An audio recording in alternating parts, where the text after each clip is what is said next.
تمام تعریفیں اللہ رب العزت کے لیے ہے جو تمام جہانوں کا پالنے والا ہے، مالک ارض و سما ہے، تمام کائنات پر حکومت کرنے والا ہے، ہر چیز جس کے قبضے میں ہے، ہر چیز جس کے اختیار میں ہے، اور لاکھوں درود و سلام خاتم الانبیاء فخر موجودات احمد مجتبیٰ محمد مصطفیٰ صلی اللہ علیہ وسلم پر اللہ تبارک و تعالیٰ نے اللہ کے رسول صلی اللہ علیہ وسلم کو اس دنیا میں مبعوث فرمایا۔ آپ صلی اللہ علیہ وسلم جب اس دنیا میں جلوہ گر ہوئے، اس دنیا میں آپ تشریف لائے، آپ صلی اللہ علیہ وسلم نے پوری انسانیت کی رہنمائی کی، اور آپ صلی اللہ علیہ وسلم نے ایک ایسی جماعت تیار کی کہ جس جماعت کی پوری دنیا میں کوئی نظیر نہیں، پوری دنیا میں کوئی مثال نہیں۔ وہ جماعت آنے والی تمام نسلوں کے لیے، تمام انسانیت کے لیے آئیڈیل تھی اور آئیڈیل ہمیشہ رہے گی۔ اب جتنی بھی قومیں آئیں گی، جتنے بھی لوگ اس دنیا میں آئیں گے یا ہیں، سبوں کا ایمان اسی وقت معتبر ہوگا جبکہ ان کا ایمان اسی طرز پر ہو جس طرز پر صحابہ کی جماعت ایمان لے کے آئی۔ صحابہ جیسا ایمان ہوگا تو ہمارا ایمان قبول ہوگا، اور صحابہ جیسا ایمان نہیں ہوگا تو ایمان قابل قبول نہیں ہوگا۔ جس طرح سے انہوں نے حضور پاک صلی اللہ علیہ وسلم کی پیروی کی تھی، جس طرح سے حضور پاک صلی اللہ علیہ وسلم کی انہوں نے اتباع کی تھی، جس طرز پر انہوں نے حضور پاک صلی اللہ علیہ وسلم کی سیرت کو اپنایا تھا، جس طرح سے انہوں نے اسلام کو اپنایا تھا، جس طرح سے انہوں نے ایمان کو قبول کیا تھا، اگر ہم اس طرح سے قبول کریں گے تو قابل قبول ہوگا، نہیں تو نہیں ہوگا۔ اور یہ بات میری اور آپ کی بات نہیں ہے، بلکہ اس بات کو اللہ رب العزت نے قرآن مجید کے اندر ارشاد فرما دیا ہے۔ فرمایا اللہ رب العزت نے فَإِنْ آمَنُوا بِمِثْلِ مَا آمَنْتُمْ بِهِ فَقَدِ اهْتَدَوْا۔ اگر دنیا کے لوگ اس طرح سے ایمان لائیں گے جس طرح سے صحابہ کرام ایمان لائے تھے، فَقَدِ اهْتَدَوْا، تو دنیا کے لوگ کامیاب ہو جائیں گے، ہدایت کے راستے پر چل پڑیں گے۔ جو شخص بھی، جو جماعت بھی، جو فرد بھی ہدایت کے راستے پر چلنا چاہتا ہے،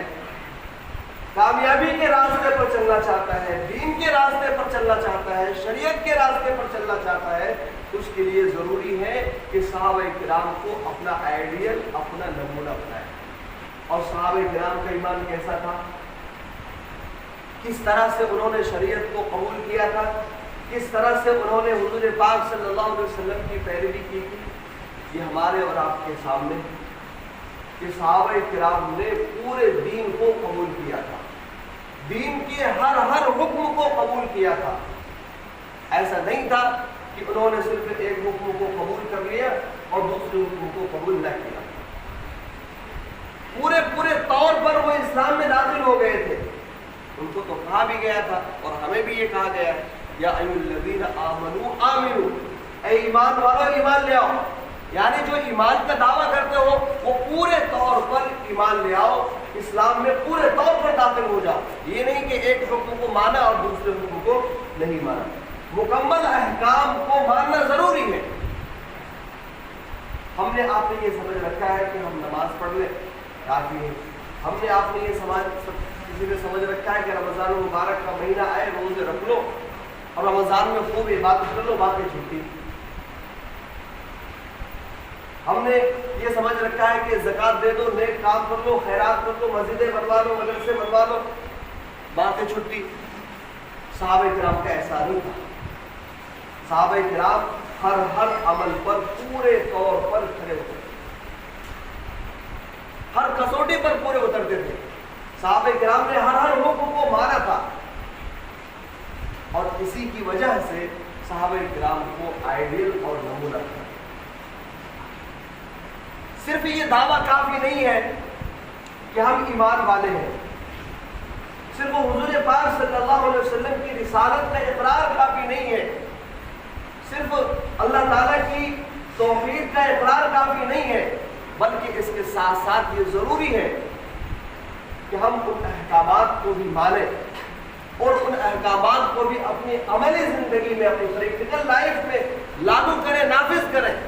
جو اللہ تبارک و تعالیٰ نے ہمیں دیے ہیں اسی طرح سے جس طرح سے صحابہ کرام نے اپنی زندگی میں ان احکامات کو نافذ کیا۔ قرآن کریم میں صاف صاف واضح طور پر کہا گیا ہے، پورے قرآن میں کہیں بھی یہ نہیں کہا گیا کہ جو شخص صرف ایمان لے آئے،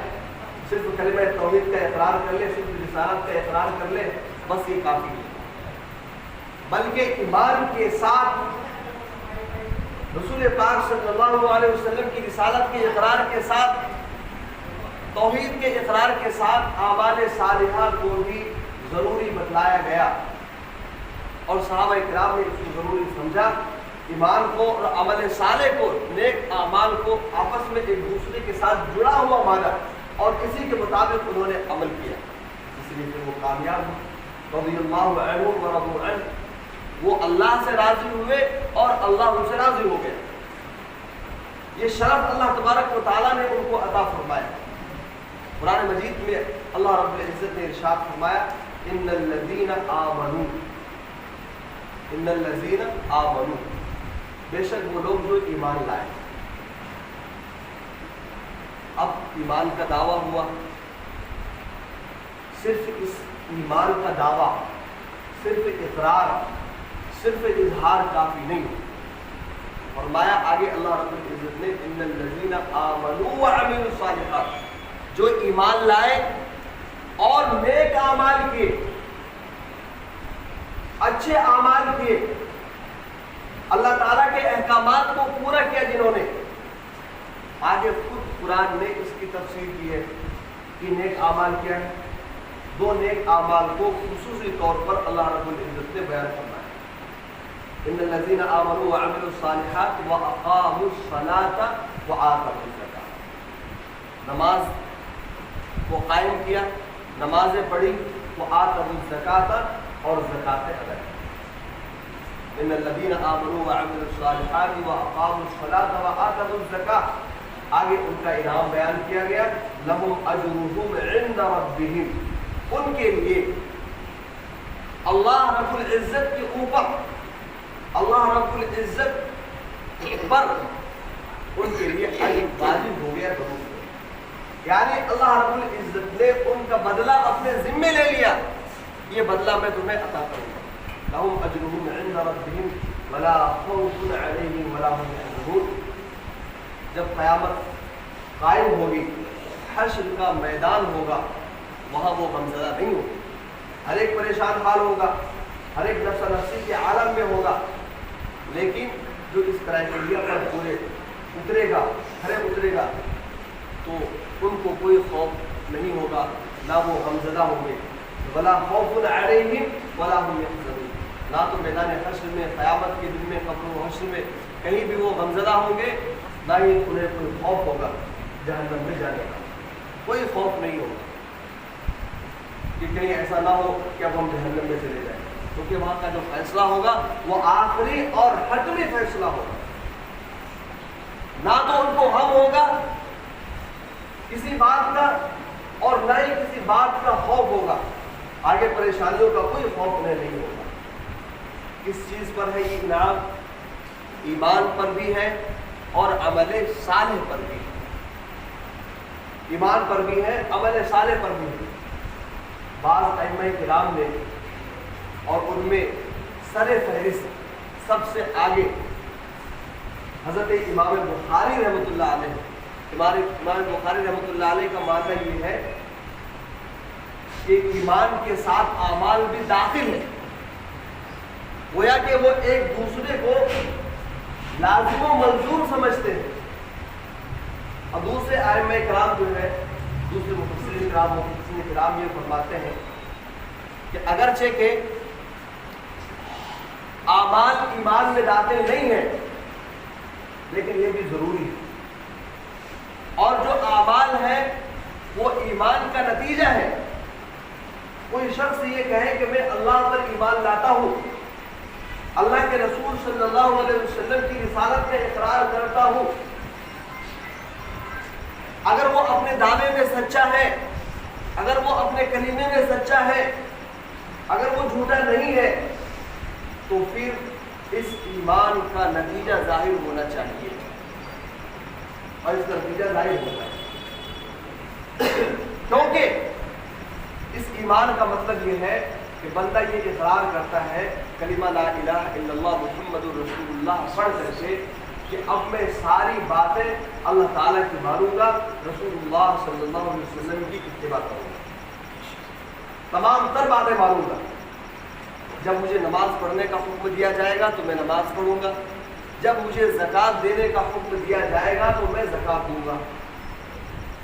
کوئی بھی حکم پر جب مجھے پکارا جائے گا، مجھے کہا جائے گا تو میں اس پر جو ہے دوڑ پڑوں گا اور اس کے لیے راضی رضا رہوں گا، اس سے پیچھے نہیں ہٹوں، یہ اس کا مطلب ہے۔ اور اگر یہ نہیں ہے، اگر ایسا نہیں ہے تو اس کا مطلب یہ ہے کہ ایمان میں کچھ کمی ہے۔ آپ واضح طور پر سمجھ لیجیے کہ مسلمان دو طرح کے ہیں، ایک قانونی مسلمان اور ایک حقیقی مسلمان۔ جس نے کلمہ لا الہ الا اللہ محمد رسول اللہ پڑھ لیا، جس نے اللہ کی وحدانیت کا اقرار کر لیا، نبی پاک صلی اللہ علیہ وسلم کی رسالت کا اقرار کر لیا، مان لیا، وہ قانونی مسلمان ہے،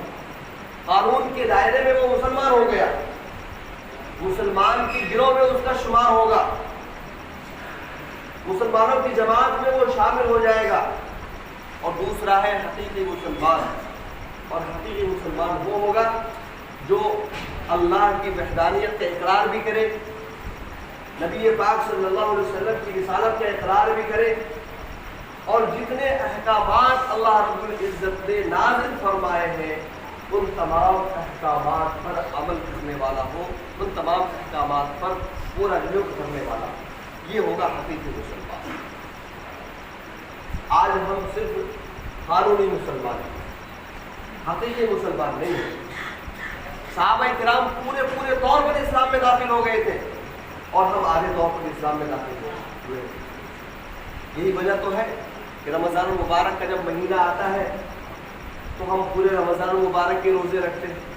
نمازوں کی پابندی بھی ہو رہی ہے، ذکر و اذکار بھی ہو رہے ہیں، تلاوتیں بھی ہو رہی ہے۔ رمضان المبارک کا مہینہ گزرا، اب ہم جو ہے اپنا قانونی مسلمان ہونے کا جو ہے ثبوت پیش کرنے لگ جاتے ہیں کہ ہم نمازوں کی طرف سے غفلت برتنے لگتے ہیں اور مسجدوں سے دور ہو جاتے ہیں۔ اگر ہم حقیقی مسلمان ہوتے، قانونی مسلمان نہیں حقیقی مسلمان ہوتے، پھر ہمارا مسجدوں کی طرف رخ ویسے ہی ہوتا جیسے رمضان المبارک میں تھا۔ کہیں نہ کہیں ہمارے ایمان کی کمی، اس ایمان کی کمی کی وجہ سے مسجدوں سے ہمارا تعلق ٹوٹ چکا ہے، نماز سے ہمارا تعلق ٹوٹ چکا ہے، ہمارا رشتہ ختم ہو چکا ہے۔ ایسا ہے کہ نہیں؟ یہ ہمارے ایمان کی کمی ہے۔ ہمیں اپنے ایمان کا جائزہ لینا ہے، پورے طور پر ہمیں اسلام میں داخل ہونا ہے، پورے طور پر اللہ تعالیٰ کے احکامات کو اپنی عملی زندگی میں نافذ کرنا ہے۔ اب آپ بتائیے کہ روزوں کا نمبر چوتھے نمبر پہ ہے روزہ، اور دوسرے نمبر پہ جو چیز ہے ایمان و اسلام کا اقرار کر لینے کے بعد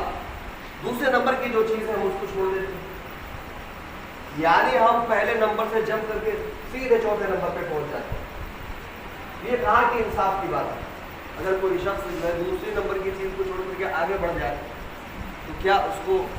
کوئی شخص عقل مند کہے گا؟ اس کو کوئی بھی عقل مند نہیں کہے گا۔ نماز کی فضیلت، نماز کی اہمیت کا اندازہ آپ اس سے لگا سکتے ہیں کہ حالت جنگ ہے، جنگ کی حالت ہے، جنگ کی حالت میں ہے، گولیاں برس رہی ہے، توپ داغے جا رہے ہیں، تلواریں چل رہی ہیں، ایسے وقت میں بھی نماز معاف نہیں ہے، جان خطرے میں ہے۔ ایک ایمان والے کی جان کی بڑی اہمیت ہے اللہ تعالیٰ کے نزدیک، ایسے وقت میں بھی نماز معاف نہیں ہے، ایسے وقت میں بھی نماز معاف نہیں ہے۔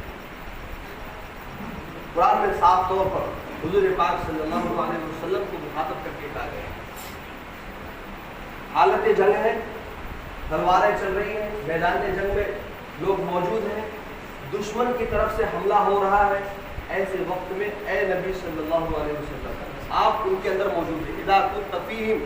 آپ ان کے اندر موجود ہیں، صحابہ کرام کی جماعت کے ساتھ آپ موجود ہیں، فاقمت لهم الصلاۃ نماز قائم کی ہوئی ہے۔ فرمایا کیسے نماز قائم کریں گے؟ حالت جنگ ہے، جنگ کی حالت ہے، دشمن سامنے موجود ہے، وہ حملہ کر رہا ہے اور بالکل مٹانے پر تلا ہوا ہے، ایسے میں کیسے نماز قائم کریں گے؟ فرمایا اللہ رب العزت نے کہ ایک جماعت دو جماعت میں تقسیم ہو جائے مسلمانوں کی جماعت، ایک جماعت تو نماز ادا کرے اور دوسری جماعت مسلمانوں کی حفاظت میں لگی رہے۔ جب ایک جماعت نماز پڑھ لے پھر دوسری جماعت نماز پڑھے، لیکن نماز نہ چھوڑے، نماز معاف نہیں ہے۔ اگر انسان بیمار ہے، سخت بیمار ہے اور ایسا بیمار ہے کہ اب اس کے صحیح ہونے کا کوئی امکان موجود نہیں ہے، اب وہ صحیح ہوگا یا نہیں ہوگا اللہ ہی بہتر جانے، بہت زیادہ شوگر ہے، بہت زیادہ شوگر ہے، اس بات کا ابھی امکان ہے کہ وہ شخص اگر روزہ رکھے گا تو اس کو ہارٹ اٹیک بھی آ سکتا ہے، وہ گر بھی سکتا ہے، روزہ معاف ہے، فدیہ ادا کرے۔ لیکن ایک انسان بیمار ہے، اس کو نماز معاف نہیں۔ فرمایا اگر کھڑے ہو کر کے نماز ادا نہیں کر سکتا تو بیٹھ کر کے نماز ادا کرے، کھڑے ہو کر کے نماز ادا نہیں کر سکتا تو بیٹھ کر کے نماز ادا کرے۔ یا اللہ میں تو بیٹھ کر کے نماز ادا نہیں کر سکتا تو اب میں کیا کروں؟ یعنی فرمایا کہ معاف ہے، چلو اب تم بیٹھ کر کے بھی نماز ادا نہیں کر سکتے تو تمہارے لیے نماز معاف ہے۔ فرمایا کہ اگر بیٹھ کر کے نماز ادا نہیں کر سکتا تو لیٹ کر کے نماز ادا۔ کہنے والا یہ کہے کہ میں تو لیٹ کر کے بھی نماز ادا نہیں کر سکتا، میرے ہاتھ پاؤں میں طاقت نہیں ہے، میں لیٹ کر کے بھی نماز ادا نہیں کر سکتا۔ فرمایا کہ اگر لیٹ کر نماز ادا نہیں کر سکتے تو اشارے سے نماز ادا کرو، ایسی حالت میں بھی نماز معاف نہیں ہے۔ ہمارے پیٹ میں درد ہوتا ہے تو ہم نماز چھوڑ دیتے ہیں، ہمارے سر میں درد ہوتا ہے تو ہم نماز چھوڑ دیتے ہیں،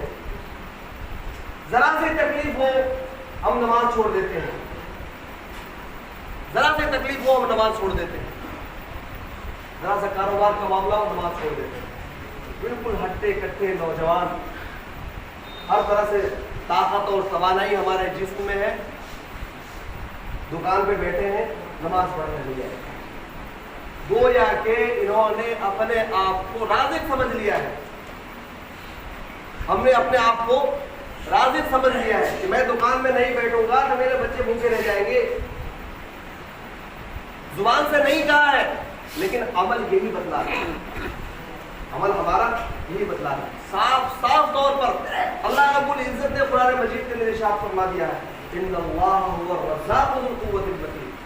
اللہ رب العزت ہی رزق دینے والا ہے، ہم اور آپ صرف کارندے، ہمیں اور آپ کو صرف جو ہے اس کام میں لگایا گیا ہے، رزق دینے کا مالک اللہ ہے۔ اگر ہم صبح سے لے کر کے شام تک بیٹھے رہیں، اگر اللہ رزق نہ دینا چاہے تو ہم رزق نہیں حاصل کر سکتے، رزق دینے والی ذات اللہ کی، اور اس چیز کو قرآن مجید میں اللہ رب العزت نے فرمایا وَأَمُرْ أَهْلَكَ بِالصَّلَاةِ وَاصْطَبِرْ عَلَيْهَا لَا نَسْأَلُكَ رِزْقًا، کہ آپ اپنے گھر والوں کو نماز کا حکم دیجیے اور خود بھی اس پر پابند رہیے۔ لا نسألک رزقا، لا نسألک رزقا، ہم آپ سے رزق طلب نہیں کرتے، نحن نرزقک، رزق تو آپ کو ہم دیں گے۔ اس کے لیے بندہ نماز چھوڑ رہا ہے، اپنے بال بچوں کے لیے نماز چھوڑ رہا ہے، اپنے بال بچوں کے لیے نماز چھوڑ رہا ہے، وہ بال بچے کیا کریں گے جب آنکھیں بند ہو جائے گی؟ 60 سالہ زندگی ہے، 60 سالہ زندگی زیادہ سے زیادہ ہے، ایسی 60 سالہ زندگی کے لیے اپنے بال بچوں کے لیے 50,000 سنہ، صرف قیامت جب قائم ہوگی نا، میدان حشر ہوگا، وہ 50,000 سال کا ہوگا، 50 سال نہیں عرض کر رہا ہوں میں، 50,000، 50 بھی ہزاروں میں، ایک دن 50,000 سال کے برابر ہوگا۔